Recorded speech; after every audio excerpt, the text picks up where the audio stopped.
There's a red light on now, so. Thanks. Good. Okay, we'll start again. This is an oral history interview with Secretary Dan Glickman for the Robert J. Dole Institute of Politics at the University of Kansas. We're in the Washington offices of the Motion Picture Association of America, where Secretary Glickman serves as chairman and CEO. Today is Friday, June 22nd, 2007, and I'm Brian Williams. Let's start with a little bit of your family background, how the family got to Kansas and so forth.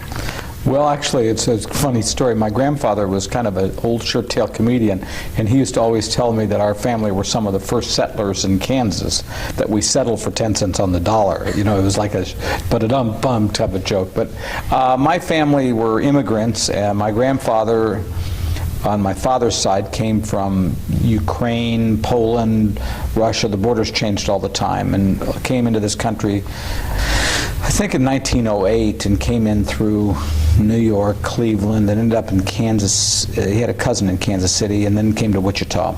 And basically, all of my parents' folks, my grandparents, all had similar destinations in mind, but they came to Kansas largely because there was a relative there, either in Wichita or Kansas City. My mother actually settled in Kansas City, but my dad was settled in Wichita. Well, actually, he was born in Wichita.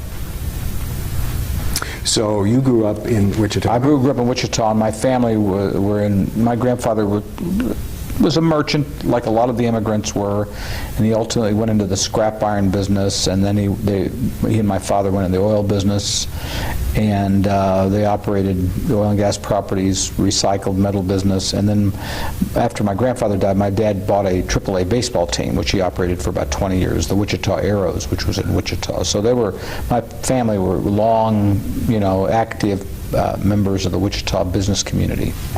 And politically? I'd say they were like nothing. They voted. They were on the slightly, I guess, more liberal or progressive side of the equation, but they were registered Republicans, and they were very much involved with former Senator Pearson, who was in the Senate actually before Bob Dole was. John Anderson was the governor of Kansas at some point in time, but they were never very partisan at all. And but you picked up a desire early on to go into politics. I always liked politics. I was president of the 6th grade at Fabrique Elementary School in Wichita, and then I was president of the senior class at the University of Michigan. And so I think I was always, for whatever reason, whether it's because of issues or psychological reasons, liked politics. And then when I came back to Kansas, after I went to law school here in Washington, and then I worked for the government for a while at the Securities and Exchange Commission. I came back to Kansas, and I think I always knew one of the reasons I came back was I was going to run for office. Ironically, I had lived in Kansas for a short time, and I was yearning to go back to Washington. And I remember it was either in 1970 or 71, I came up here and I had an interview with Bob Dole, who was then first-term U.S. Senator. And I came to see him, maybe about going to work for him or whatever. We had a mutual friend, a guy named Sam Marcus in Wichita, who was a good friend of Bob Dole's. And so I remember that meeting specifically because Dole came out and we talked for a while, and he says, my recommendation to you is you go back to Kansas, get your roots, decide what you want to do, because you've lived here in Washington and you don't need to come back now. And so we used to talk about that, because the irony was then when I back, I became a Democrat. He, of course, is a Republican. On a few occasions, I'd even thought about running against him, which never materialized. But he used to say that, gee, if he had hired me, then he wouldn't have had any problems with me. Did you worked briefly with Senator Peter Dominick? In law school, I basically had I wouldn't call it an internship. I got paid, but it was like not a high-level job. But during law school, I worked there. And would it be right to say you were smitten by Capitol Hill at that point? Yeah, I mean, I actually interned for Senator Pearson of Kansas, but then I worked for basically 2.5 years in law school for Senator Dominick, a Republican from Colorado, but I liked him, and I used to do kind of flunky work, not highly paid work, but it was very enjoyable. And prior to your meeting with Dole that first time, what was your sort of awareness of him, and what was your sense of him, and so forth? Probably not a lot. he had been in the Senate. Well, while he was in the House, I had no knowledge of him whatsoever. I probably knew his name, but that was about it. I knew my friend Sam Marcus, who was actually my dad's friend, was a close friend of his. They were in the meat packing business, and their company later became Cargill, the meat company, but before then it was in various derivations, but that's it. I didn't really know too much about him. So you tell me about the Roy campaign. Well, that's interesting. I was going to mention that because in my political career, then in 1973, I was back in Kansas a couple of years. I ran for political office and won. I became a member of the Wichita School Board, and I probably was always thinking about the next steps for myself, being kind of ambitious, and so I got involved in the Roy campaign.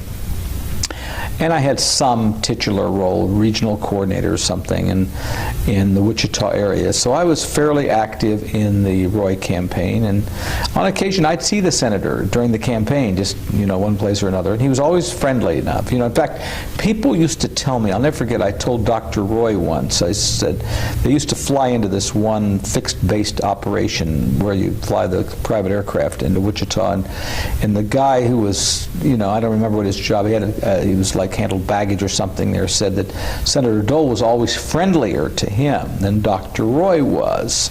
And, he was, and he says, I'm going to vote for him. I said, well, are you a Democrat? And he says, yeah, but he says, Dole is friendly to me. And that struck me. I remembered that later on,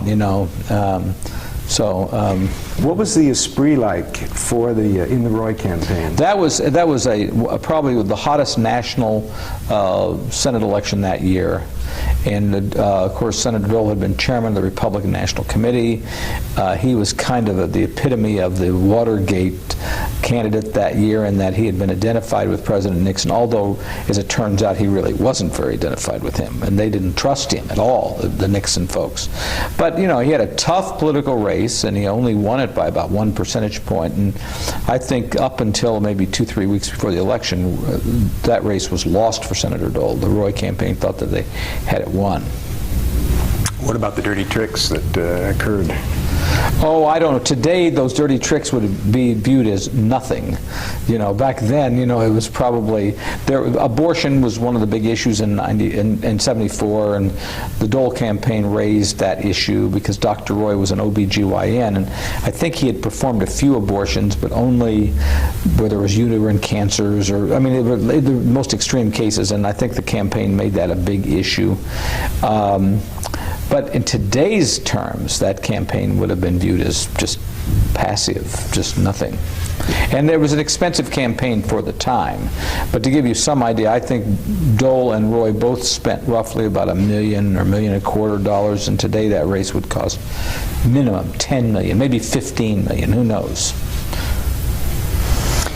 And there were quite a cadre of you working on that campaign who later went into political life. You were not the only one, as I understand. Well, I think Congressman Slattery from the 2nd District of Kansas went in. There may have been others. Dennis Moore, who's congressman now from Kansas. It was a last real time that I think that there was a farm team created, certainly on the Democratic side. Maybe the Governor Kathleen Sebelius, I don't know if she had moved back to Kansas yet or not. What do you mean by a farm team? Well, it was like creating an infrastructure, a Democratic infrastructure was created as a result of the Roy campaign, where it brought in a lot of younger, some talented people. And that was kind of the last campaign where you had that kind of energy in Kansas, I think. Certainly a statewide campaign. How would you characterize campaigns subsequent to that?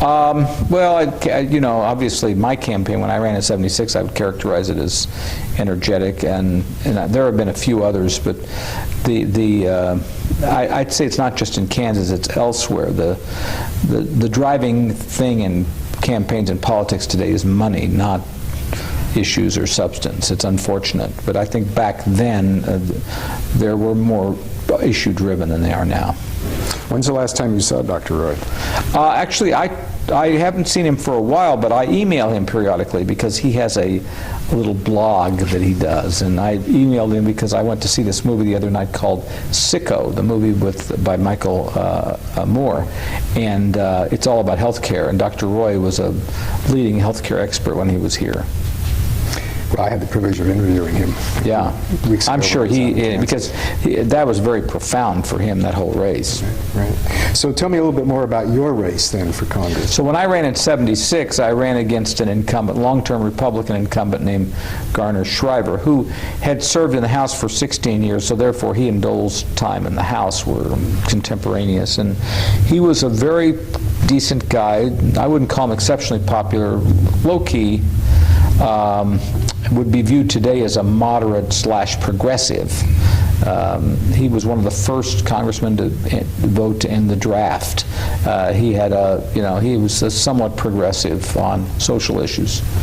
But it was a post-Watergate year, and I ran an aggressive campaign, and I think he didn't see me coming, and so I won by about 4,000 votes.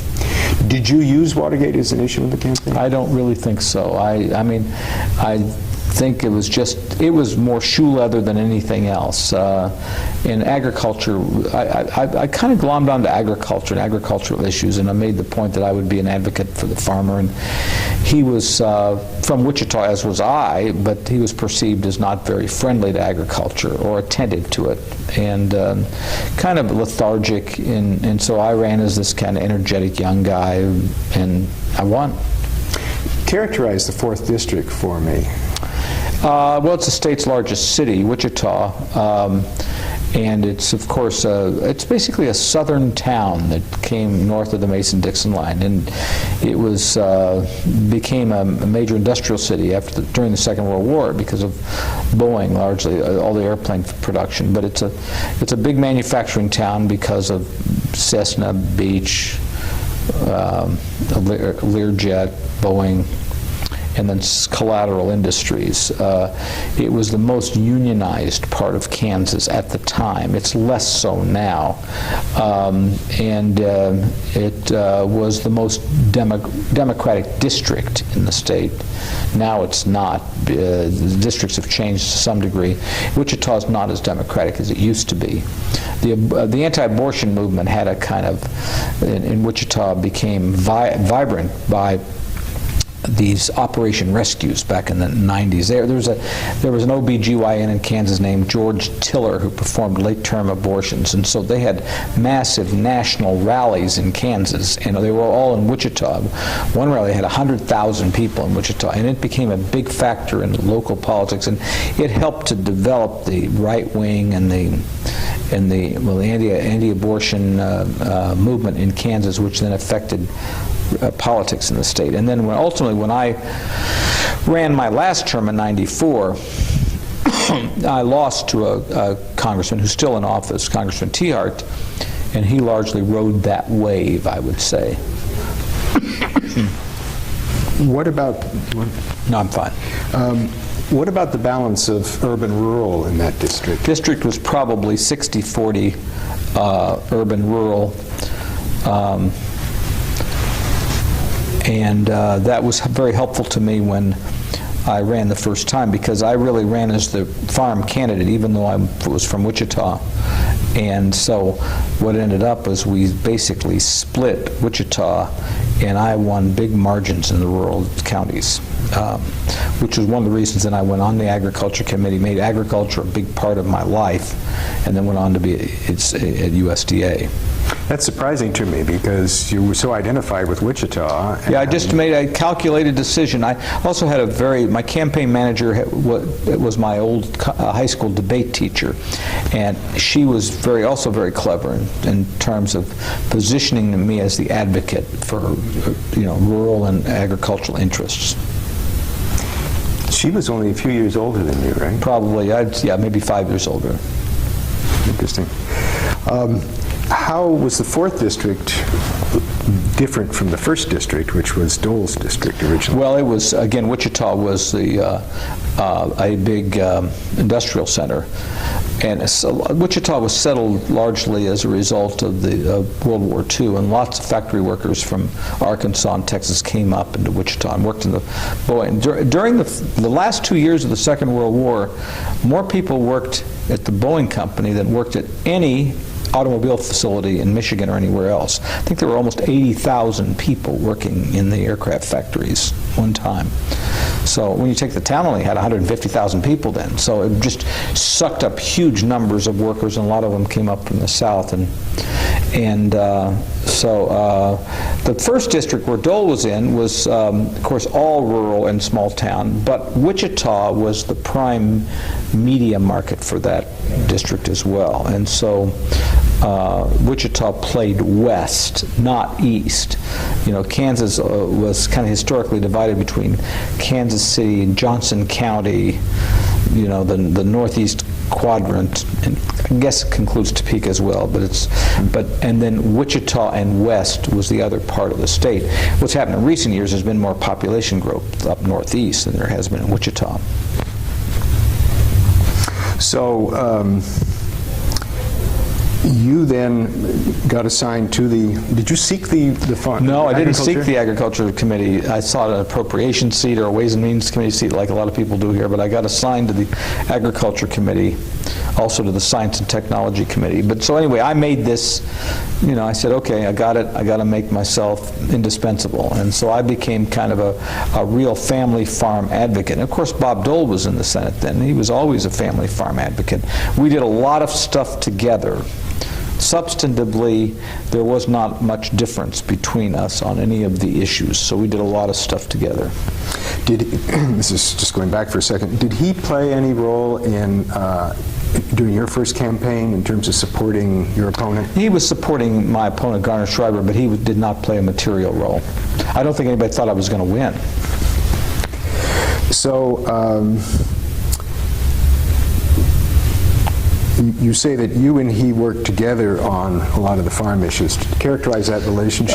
There was a farm bill in 1977. There was a farm bill in 1981, and he and I was, you know, substantive issues, amendments. You know, the farm legislation is very intricate and obtuse and arcane, and so. But we worked together on just a lot of substantive issues that affected those bills. Not only in agriculture, but Dole was always very interested in federal nutrition programs. And since I was an urban congressman, I was the most urban member of the House Agriculture Committee. So I also became very interested in those issues as well. And those were other things we worked on too. Senator Dole was always known as somebody who built alliances across the aisle. Even in his most partisan times, he still built, whether it was Hubert Humphrey or George McGovern or just a myriad of other people. So he did not object to work with me on any of those things. Were you always together, had a similar view on farm policy? Yeah, pretty much on farm policy we had similar views. They tended to be non-ideological and you know, more advocacy for constituent causes. And obviously Kansas had our crops, our particular livestock focus, you know, so we weren't a particularly diverse agricultural state, you know, wheat, corn, soybeans, and cattle and hogs largely, and that's what it was. So yeah, you know, we would work together, and that was actually quite popular at home. How did that working together actually take place? It's, you know, he was of course on the Senate Agriculture Committee, I was on the House Agriculture Committee. There would be a lot of meetings in connection with farm legislation. Sometimes we'd be on conference committees together. Sometimes it would be not so much legislation, but it would be working for constituency advocacy programs, on implementation of farm programs or rural programs. We'd also work together on Wichita stuff too, on aircraft stuff. I mean, whether it was Beech, Cessna, Lear, Boeing, getting contracts from the government. There was always a lot of competition between us, though. At least I felt that one of the things I was doing was being a competitive force for him, and Dole was always kind of the guy that I think kind of liked that. He liked the competition. He always kind of saw me as guy lurking behind his shoulder that might run against him as well. But that never really interfered with our ability to work together on issues that affected Kansas. I never found him at all vindictive. He had this kind of harsh personality that some people thought, you know, the biting, cutting-edge humor and everything else, which I think he did at times have. But I never found him vindictive. He was not, he did not believe in the politics of destruction like politicians do today. The other thing I had the advantage of during most of that time period was the Democrats were in the majority. So even though I was from a Republican state, my party was still in the majority. Now, the Senate turned Republican during part of that time. He became chairman of the Finance Committee, then he became Senate Majority Leader for some of that time. But still, we weren't in one-party government, so that also made it easier for us to work together. The farm, as I understand it, the Farm Bill comes up for renewal about every 5 years. Yeah, then it was 4 years, but now it's 5 years. And before we get to that, in between times, is the Agriculture Committee in the House still quite active, or? Yeah, I mean, you know, it's mostly administratively involved, overseeing, but there are other, I mean, there are other pieces of legislation, the farm credit system, you know, there are disaster bills that are happening at all time, and we had also disasters during this time period. There was a tornado that came through southeast Wichita, there were, you know, floods and you know, droughts and all those things, and so the delegation would tend to be very, very active. And also, we had our other senator, Senator Kassebaum, who was the most beloved politician at the time, without question. And Dole was, it often would be Dole, Kassebaum, and me when we were working on stuff affecting our part of the state. And would you telephone one another and sort of keep Yeah, I was closer, I was personally closer to her because my parents knew her and her first husband very well. His name was Phil Kassebaum, and he was from Wichita, and he was a lawyer, and I think he worked for Nancy's dad as well, Al Flandin, when he owned radio stations. And my dad and Nancy, and my dad and Phil were on the founders of the Sedgwick County Mental Health Association. So my parents were even socially friends with the Kassebaums. And Nancy was less partisan than Bob Dole was, and you know, she had a lot of friends on the Democratic side. I mean, he wasn't that partisan, but he was more partisan than she was because he was always a national figure. So I'd work with both of them. I would often tend to be on the phone with her more once she got in, and we worked on issues together. She didn't work on agriculture issues very much, though. That was him. She worked a lot on aviation issues. Was she on the Agriculture Committee? No. She was never on the Ag Committee. What percentage of this kind of negotiating, talking amongst the three of you that you did was actually carried on by staff people? A lot, too, but we were personally engaged on almost everything, and so we'd see each other all the time. Especially in the earlier days, as Dole became majority leader, you know, he got to be more engaged in national politics. Tell me, sort of characterize farm legislation over the period of time that you were on the committee. What changes, what nuances, what... The irony is fundamentally, it didn't change. The farm legislation was always based on a subsidy system that was relatively unchanged since after the Second World War, and most of the crops that got subsidized were the crops that we grew. That means heartland agriculture. That drove farm policy. Also southern agriculture, because rice and cotton were also big commodities. But wheat, corn, rice, cotton, soybeans, and then livestock interests, and you know, and then of course tobacco, which wasn't in our area. And you know, it fundamentally did not change during the time that we were there. Same issues came up over and over and over again. So would farm policy during the Carter administration have been quite similar to farm policy during the Reagan administration? Fundamentally, yes. I mean, there was slightly more market orientation during the Reagan years than there was during the Carter years, and you know, in a sense, that has continued even to the present time. Although, you know, the laws have changed. There's more conservation orientation in current farm programs than there was before. But, you know, there's not what I'd call a revolutionary change that's occurred in my lifetime. I would say that, but as I got into Congress longer and longer, my contacts with Dole became more and more in defense and aviation than they were in agriculture. The reason for that is because agriculture stuff is kind of on autopilot. You do what you have to do, but you know, that wasn't kind of the heart or the excitement of the legislative work, because that became more in terms of what we were doing to promote the aviation industry, which is the dominant, at the time, the dominant industrial force in Kansas. Defense, very dominant, and I tended to have more contact with him toward my later years. We served together on those issues rather than on agriculture. Just a few more questions about agriculture. The food programs that were initiated, and there were several of them during Doles' period, in particular, were those as good for the hungry as they were for the farmers? They were. There was a nice coalition that was built between food stamp advocates and food and nutrition advocates and farmers, because the idea was that one would politically buttress the other, so you could get a better food stamp program if it was in a farm program, and vice versa.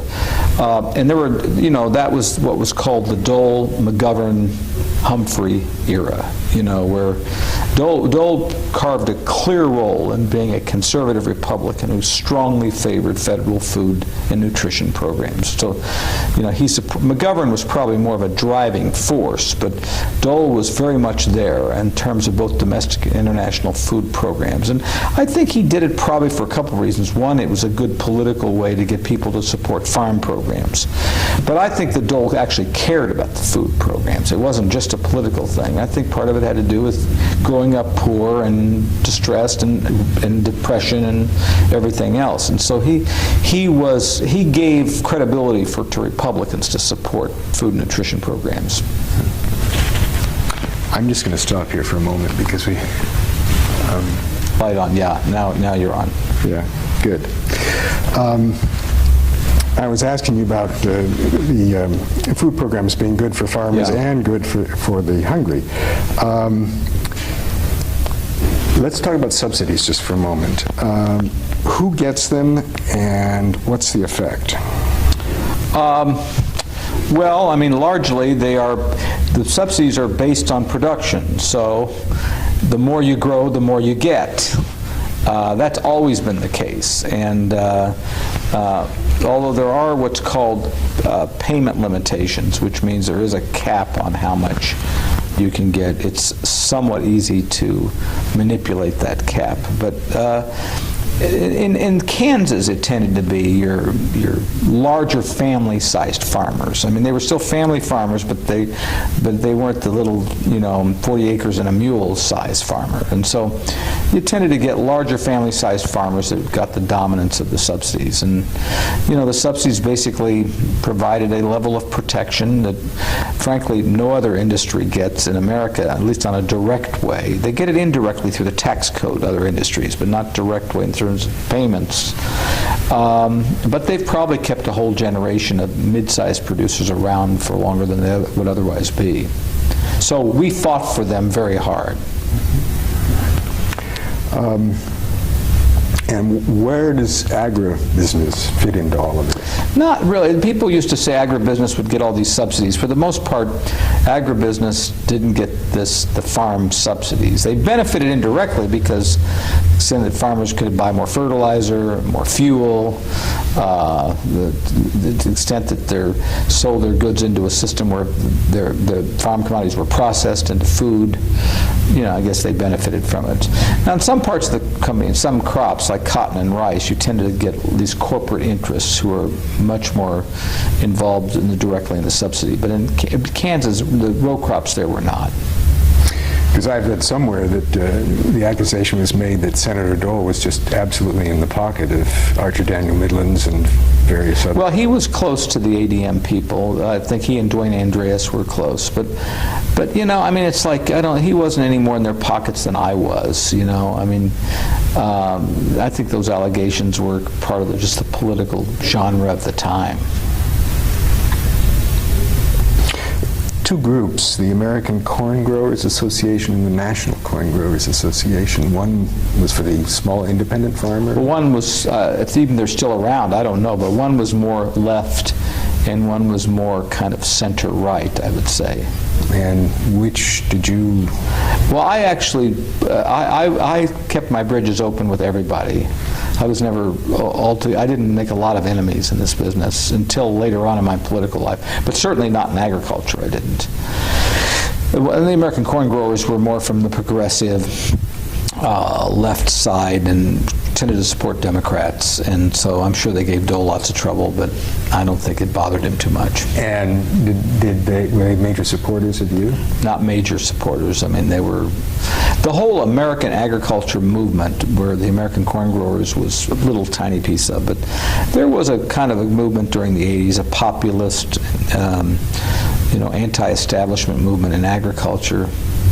It tended to be progressive economically, but there were tinges of, you know, anti-Semitism, and ironically, because I was Jewish, you know, but not in the main part of it, but there tended to be kind of associations with some unsavory people that developed during some periods of time.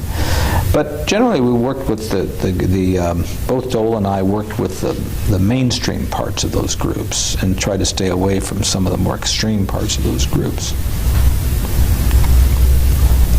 My classic thing was there was a group called Posse Comitatus that existed during that time period, a group of more extreme rural agriculturalists, and most of those progressive groups liked me because I tended to be a little bit of a firebrand on agriculture policy, and they had done this campaign about Zionism being the cause of all of our problems, and so the reporters said, "Don't you know that Glickman's Jewish?" And they said, "Oh yeah, but he's not a Zionist." You know, it was kind of like everybody had their way of kind of making compromises, I guess is what I'd say. Since you're making reference to your own Jewishness, was that a major issue in your... Was not. In the last campaign that I lost, where there was a lot of where abortion became a big issue, and I had mentioned that Wichita had become kind of a center for the national anti-abortion rallies and crusades. I could sense that there was a little more, you can kind of pick this up, you know, if you've got good antennae, you can pick it. I sense there was a little more of that than, you know, my opponent was a good Christian guy, and who was I, sliced bread, I guess, or whatever it was. But even then, it wasn't a dominant thing. I did not lose because of my religion. I lost because of the way I conducted my campaign and outside issues. Did you and Dole ever discuss your religion or his? No, and he was a very strong supporter of the State of Israel. And so, in fact, one of the times that I had thought about running against Dole, I think it was 1986, and I had made all these rumblings that I was going to run against him. And I was visited by some representatives of AIPAC, the American Israel Public Affairs Committee, who I had also known for years for a lot of reasons, and basically admonishing me not to run against Dole because he had been so helpful to the State of Israel. And that's actually been written about in several books, you know, that whether Dole sent them to do that or whether they just did this on their own, I don't know. How did it make you feel? I was upset. I was going to say something else, but I was upset. How could these people do this kind of thing? You know, I mean, but they did, which it was a good lesson. And politics is often based on expediency and not necessarily based upon family. I read somewhere that you were called the key architect of the 1990 Farm Bill.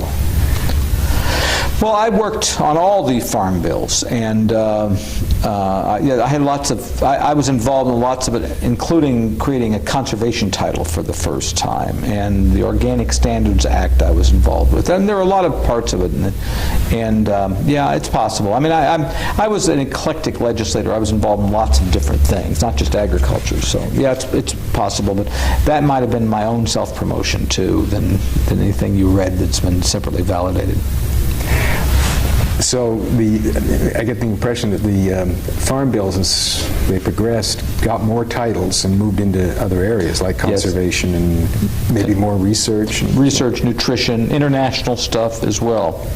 And I developed some expertise in conservation, the food and nutrition, and the international agriculture. So it turned out that when the position became open for Secretary of Agriculture, I had a lot of support from the outside because of all my involvement in these various issues.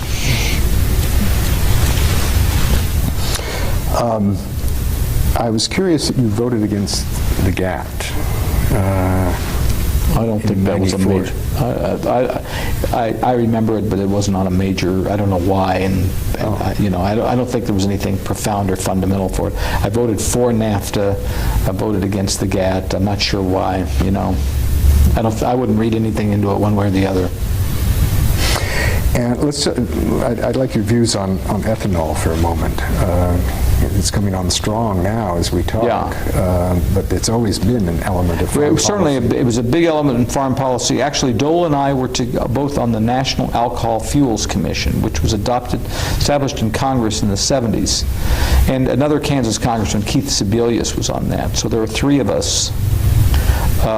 And it was established to try to develop and promote alcohol fuels as part of our national energy policy. And of course, it had an interesting agricultural take to it. So, you know, in a sense, being for ethanol was always part of the liturgy in being in farm country. But it was good, it was popular, and it's taken a long time for it to really become economically viable, but it's much more economically viable today than it was before. Dole was very much involved on the Senate Finance Committee side, the tax side, in providing tax benefits for ethanol. There are environmental downsides to ethanol. Well, I mean, there are way more environmental downsides to petroleum. But the biggest issue in ethanol is that the amount of energy it takes to produce it. And that's why it has not necessarily been as economically viable. But at oil at $60 or $70 a barrel, it becomes more economically viable. And there are also technologies producing new ways to convert biomass into fuel in a much cheaper and more energy efficient way than it used to be. Now, talk a little bit about the connection between foreign policy and foreign policy. Generally speaking, agriculture has been more internationalist than other parts of the American economy, and that's why you found lots of farmers and agriculturalists who, because we had to sell about half of what we produced overseas, so the need to be economically interdependent with the rest of the world was more practically necessary if you were involved in agriculture. It's curiously why today, even in the Republican Party, the strongest opponents to this crazy idea of us isolating Cuba, which we've had for a long time, the strongest opponents of that in the Republican Party are farm state congressmen, because they see Cuba as a potential market for their stuff. Agriculture would look at foreign countries' involvement relating to, is it a market for us or not? In the case, when China came into the WTO, it was agriculture that was the strongest U.S. economic force to get that done, because the agriculturalists had saw the economic potential for having trading relationships with China. So that tends to be really what the tie is. As congressman, did you have to educate people in your district to the advantages of sales to communist countries and so forth? A little bit, not really. I mean, there was enough certainly not in my home district. No, not really. They came along. Yeah. Are there other farm-related issues that we haven't covered right now? No, I think you've hit at most of them. You know, it's funny because in my life, I've been out of that so long that there's probably a lot more there that I just don't remember. I think the more significant transition is when I became secretary rather than when I was congressman. And that's when I had way more impact on agriculture than I did as congressman. And one of the interesting things you may want to know is how I became secretary of agriculture, because it affects Bob Dole very directly. In 1994, I lost my campaign for Congress. So I was kind of looking for what I was next going to do. But the then Secretary of Agriculture, his name was Mike Espy, had announced his resignation, and so Bill Clinton had to go out, President Clinton had to go out and fill that job. And during that time period, there were several members of the Clinton cabinet that were under law enforcement investigation. There was Henry Cisneros, there was Ron Brown, there was Mike Espy, and I think there was another one or two. And so the election happens, I lose, the Democrats lose the Congress, both houses of Congress. Clinton has to fill this job as Secretary of Agriculture. Dole is the new Senate Majority Leader, so Bob Dole becomes extremely important to the president. And then Clinton's got all these ethics problems. This is way before Monica Lewinsky. And so the chief of staff to President Clinton was Leon Panetta at the time. He and I were elected to Congress the same year, so we were friends. And of course the vice president was Al Gore. He and I were elected to Congress the same year. We were all part of the same class. So Panetta called me one day and he said, the president mentioned you as a possible successor to Mike Espy. Would you be interested? And I said yes. I would have actually given up my House seat to become Secretary of Agriculture. But I said, you got to check to see how Dole feels about it. Well, they'd already checked with Dole, you know. Dole was the Senate Majority Leader, and so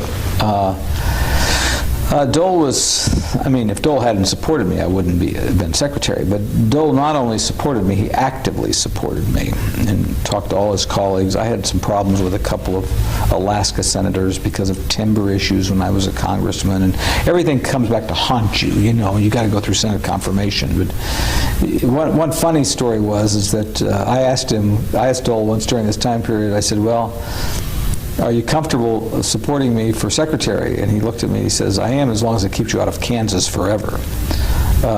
It's kind of, you know, the typical Dole humor. But, so anyway, ironically, it was the Dole connection, even though we were partisan differences, that I really became secretary, because Clinton wouldn't have picked me if Dole would have said no. What was, you were part of cabinet meetings and the rest, what was the Clinton administration view on Dole? Well, first, of course, they ran against him in 1996. So Bill Clinton always liked Dole very much, still does. I even think that when they ran against each other, they didn't really have their heart into it.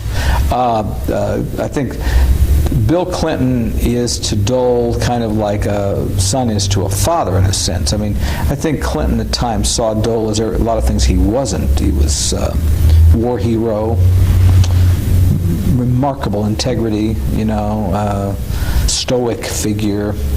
And I think Dole saw Clinton as something he was, which is, you know, brilliant, glib, handsome, articulate, infectious personality, could talk to anybody about anything, you know. So, you know, and they both were politically kind of from similar modes. They were both moderates. So, you know, it is an interesting kind of dichotomy. They didn't talk about Dole very much at all. I mean, Gingrich was a much more significant factor than Dole was. And then, of course, Dole quit the Senate fairly shortly thereafter to run for president, and then, you know, and then he ceased to become a factor. So he wasn't there quite a long enough time when I was around to form any opinions. I don't think the Clinton people were really never worried about Dole. Quite honestly, I think that they felt that when Dole got the nomination. They respected him, but they weren't particularly concerned about him, you know. This despite the fact that shortly after the election, in 92 and 93, Dole was dead set against letting much of the new administration's program come. Yeah, but Dole was basically at heart sent to government to do something, not to stop something. I mean, the crew that's in there now is there to stop something. But, you know, Dole was a doer. Let's get this done. Let's find a solution. You know, he was never terribly ideological. That's why a lot of people in his own party didn't like him, you know, because he wasn't a guy that was out there fighting for some cause. Dole's cause was to get it done, not so much, you know, a philosophical cause. So he may have been out there trying to stop Clinton a little bit, and he had to put up with his own crew, who were probably pretty difficult. By that I mean the senators and congressmen from the right. But I still don't think that he was ever viewed as an obstructionist. You mentioned both yours and Dole's interest in the aviation industry for the obvious reason. Was there any major legislation that? Yes, there was a very big piece of legislation, largely fought by Senator Casaubon, because she was on the Aviation Committee. But it had to do with giving product liability protection for small airplane manufacturers, which was a monumental issue. And when a small plane would crash, and invariably it would cost the manufacturer millions and millions and millions of dollars, even if there was no negligence proven. So we could see the end of the industry because of this. So I introduced the first bill to provide product liability protection for small airplane manufacturers. And then Senator Casaubon picked it up on the Senate shortly thereafter. And then we worked for years to try to get something done. And it's tough to do because when you limit liability, it gets all the trial lawyers engaged, and most of them are on the other side. But we finally just slowly worked this deal, and then out of the blue, Senator Dole parachutes in and is able to move the thing through the Senate, basically. I mean, he was majority leader, and so I was feeling a lot of pressure, and I got it done in the House. I did what I had to do and get it done.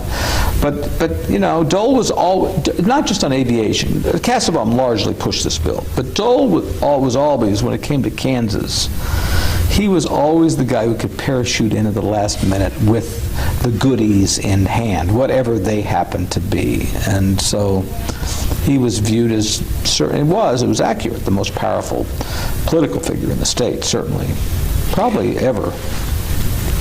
Did the model of the product liability issue with aviation get transferred to other industries? It has in recent years, but at the time, no. It was the first major bill. Maybe there was some immunizing, ironically, liability for vaccine manufacturers there was some issue there. But yeah, this was the first bill of its type, and it was complicated. It was largely written by the airplane manufacturers in Kansas, Beech and Cessna. It basically said if a plane was over 18 years of age, you couldn't sue the manufacturer for negligence arising out of a crash unless you could prove that it willfully violated FAA rules or something. And so it provided much more severe restrictions on lawsuits against manufacturers for old airplanes. And that formula seemed to work in the Congress. And now, in recent years, there's been comparable legislation in other areas, but back then there was nothing. Interesting. Do you recall the Bayh-Dole Act of Biotechnology initiative? Yeah, the Bayh-Dole Act, and right. that created a lot of the infrastructure for the biotech industry. I wasn't very much, that was after I basically had, I mean, it started before I left the Congress, because I don't remember what year that was. It was actually 1980. Yeah, but I don't think it was really implemented until much later. I mean, I don't think it got much money or anything, so I wasn't too involved with it. Now, I wanted to ask you a few questions about your time on the Committee on Intelligence. Mm-hmm. One thing that kind of mystifies me is how Grenada came about and disappeared so quickly. Yeah, and actually, I can't really tell you much about that. That was I think, a Reagan event to flex our muscles in this hemisphere. It's probably more geared to the Soviets than it was to us, but I don't remember too much about why. What about Iran-Contra? That actually, most of that action took place before I was on the Intelligence Committee. So that occurred in the 1980s. And that was kind of, the way immigration or abortion were issues now, then you were either on one side or the other of aiding the Contras in Nicaragua. And of course, then they deceptively pulled money out of Iran in order to pay for some of this stuff. But again, that was pre my work on the Intelligence Committee. But as a member of the House, were you pretty outraged by that? Well, outraged probably, I was always on the side of not providing assistance to the Contras. I thought the Reagan administration was trumping this up, that the communists were ready to cross the border into Texas, and if we didn't stop them in Nicaragua, they were moving up to the Rio Grande, and ultimately, it just kind of dissipated. And I think Iran-Contra got people to realize that it was probably not as serious as they said it was. And then you initiated the Aldrich Ames. Well, when I was chairman of the committee, they found Ames at the time was the biggest spy. So we basically oversaw the entire investigation, watched over the CIA, made some reforms there. It was very interesting. And in fact, I interviewed Ames. I met him out at a federal holding area and spent 6 hours with him going over. He was in his orange jumpsuit, and we're talking about why did he do it and how could he do it and all this kind of stuff. But yeah, and then that case was the biggest spy case in history until the Robert Hanssen case, which actually was much bigger. Did you see the movie Breach by any chance? No, it's all about the Hanssen case. It's kind of amazing that these things happened.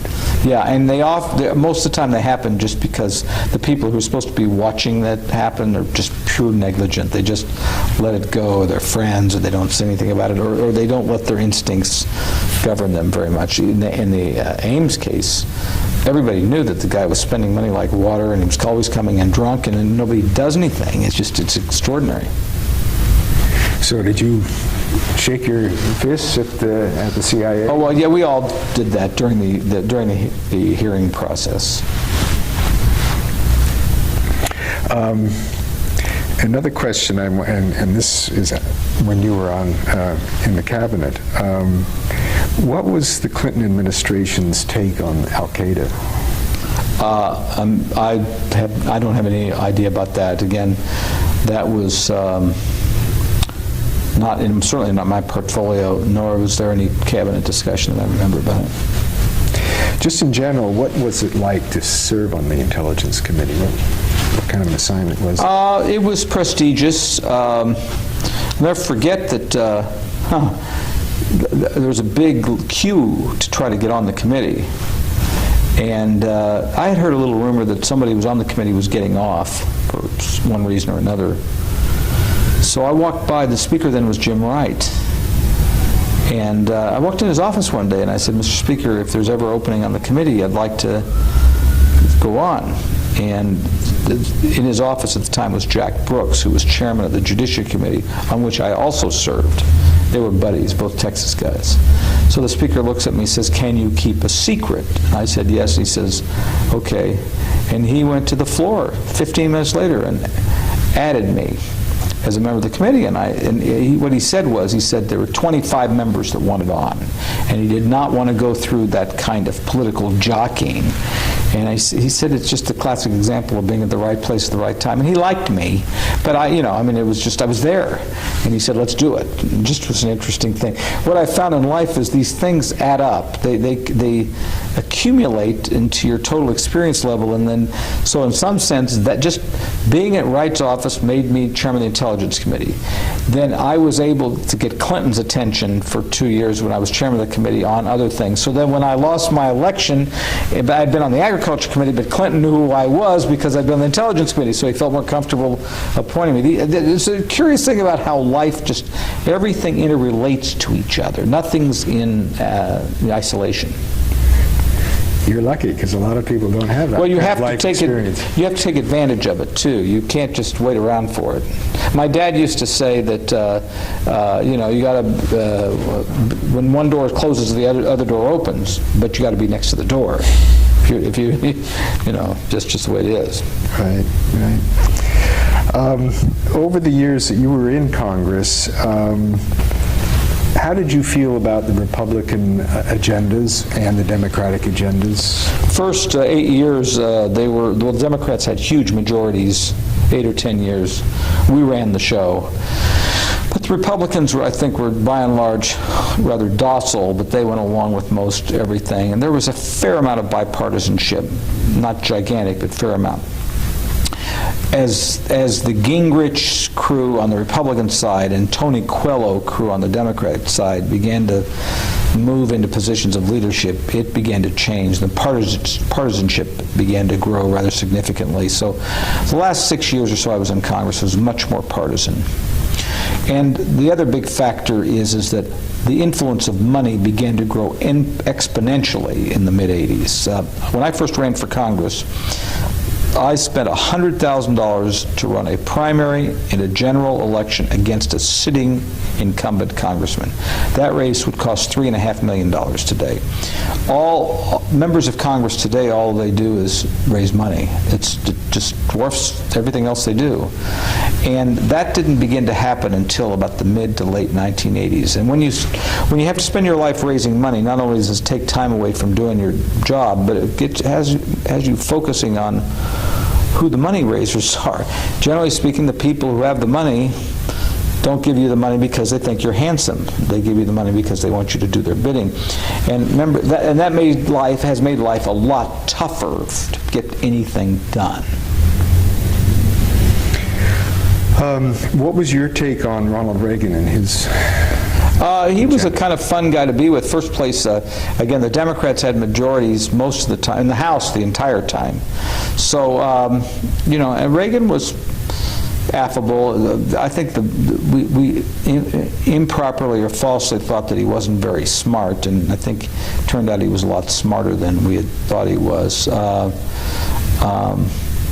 But in my life back then, the more important thing was the Democrats held the majorities in the House. So we still ran the committees, had the chairmanships, and so yeah, you had it made it actually with the Republican president made it easier because you had a Democratic Congress and you could really, you could do oversight much better. With one of the defects during the Bush administration is that the Republicans have held the Congress up until now, of course, and they didn't do any oversight because you had one-party government, and our system doesn't function very well like that. Interesting point. I want to ask you just a few more questions. Okay, because I'm going to have to leave in about 10 minutes. Okay. I need to stop.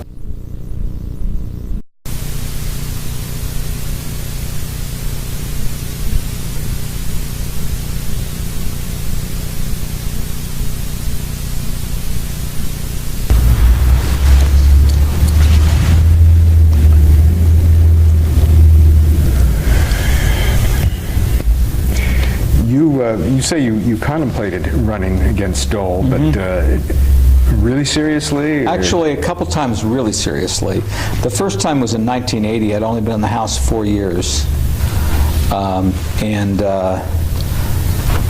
put together a committee, then decided not to. It was smart because that was the year Reagan won. I would have gotten killed. Carter was very popular. Then I thought the most seriously was in 1986. And this is in the mid-year of Reagan's second term. And, just the Republicans were weaker then. That, if I would have had any chance to have won, it would have been in 86. Mid-year in a president's second term, as we just saw, is a tough time for an incumbent president and his party.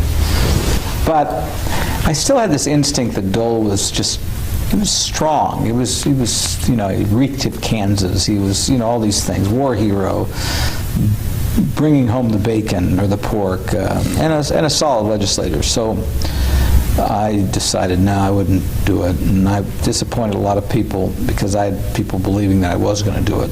I was always kind of the great white hope for the Democratic Party in that sense. great hope. White hope is probably not the way to say it anymore. And then I thought about it again in '92, and didn't. And I think I gradually became more comfortable in the House. And I was the committee chairman of intelligence and other kinds of things. But I always kind of dreamed about being a senator, and Nancy Kassebaum would have been totally unbeatable. She was invincible, and Dole was not invincible, but still very, very difficult. But I never did it. How do you rate him as a presidential candidate? Pretty bad. I thought he was a great senator. I'll never forget, they had this slogan, I'm a Dole man, to the term I'm a soul man, and I thought, boy, he just doesn't get it, or somebody doesn't get it there. I mean, Bob Dole is a legislator. He's a deal maker. He's not a visionary, and or it's hard to get him convey a vision. Not that he doesn't have vision, but the irony is he would have been a very good president. Once in the place, I think he would have been a president like Lyndon Johnson. He would have been a doer and an actor, but he really just didn't have the natural political skills to get there. He had the political skills to get things done. He didn't have the political skills to get the votes among the people, I don't think. How was it that he was so successful in Kansas but not nationally? Well, I mean, first of all, running in a much more confined geographical area is easier. And he had a lot of great attributes. I mean, war hero, and had all of the skills. He'd been in the state legislature, been in Congress, handsome man. But running for president's a different story. I mean, it requires extraordinary organization, which he did not have. And running against the Clintons is like running against the American army. I mean, the Clintons, both of them, are just, they live and breathe electoral politics. I mean, it's just like it's part of their very fabric and existence. I don't think it was Doles. It's also very hard to unseat a sitting president, no matter what you do. 20 years from now, when young people will scratch their head and say, Bob Dole, that sounds vaguely familiar, what would you say to let them know? Well, he's certainly, for Kansans, historically, one of the great Kansans of Kansas history, just in terms of his service to his political service to his country. But I think you got to look back at those things that he's had his finger on. Those, certainly feeding the hungry. It's a little bit odd that a conservative Republican would be involved with those issues, but he had a dramatic impact on expanding the food stamp program and food and nutrition programs, and Kansans are always interested in that kind of thing. I think that'd be a big part of it. I mean, his impact on traditional agriculture policy is there, but that's going to be harder to pinpoint because it's hard to pick out what thing he actually did, other than maybe keep commodity prices higher, but which is important. But I think that his role as what I call a conciliator and a compromiser in terms of getting Congress to work well will also be something that he will be known for. And as we look back and how you build bridges in politics, he's a very good example for building bridges. He was involved in the Americans with Disabilities Act. I mean, legislatively, he's very eclectic. He was involved in a lot of things that don't relate to any of the committee assignments and everything else. But, my guess is he is remembered more for the role he played in making our government work better, and the role he played in food and nutrition programs, both domestically and internationally. I think someone called you, maybe you called yourself one of the funniest men in Congress, is that? I probably called myself that, yeah. I won't ask you to tell some of your favorite jokes, but what about Dole? He's very funny, but he's not a joke teller. I don't know if they're looking for me or not, but he's very funny, but he's not a joke teller. He's self-deprecating and remember one of the funniest lines he did, I think it was what, he had been chairman of the Republican National Committee, and Nixon basically fired him because he wouldn't cooperate. So he says, well, I was just fired by the crew in the hall in the White House. Haldeman, Ehrlichman, and Nixon. Hear no evil, seek no evil, see no evil, and evil. That was one of his classic lines. He, I'll never forget, he ran against Dr. Roy. His name was Dr. Bill Roy. And they had this debate in Hutchinson, Kansas, at the State Fair, and Dole got up there and he says, I tell you folks, he says, there are a lot of things that you don't like, a lot of things that bug people. One of the things that really bugs you are Dr. Bills. So here's one Dr. Bill you cannot send to Washington for you. So he was clever, but he was not what you call a storyteller.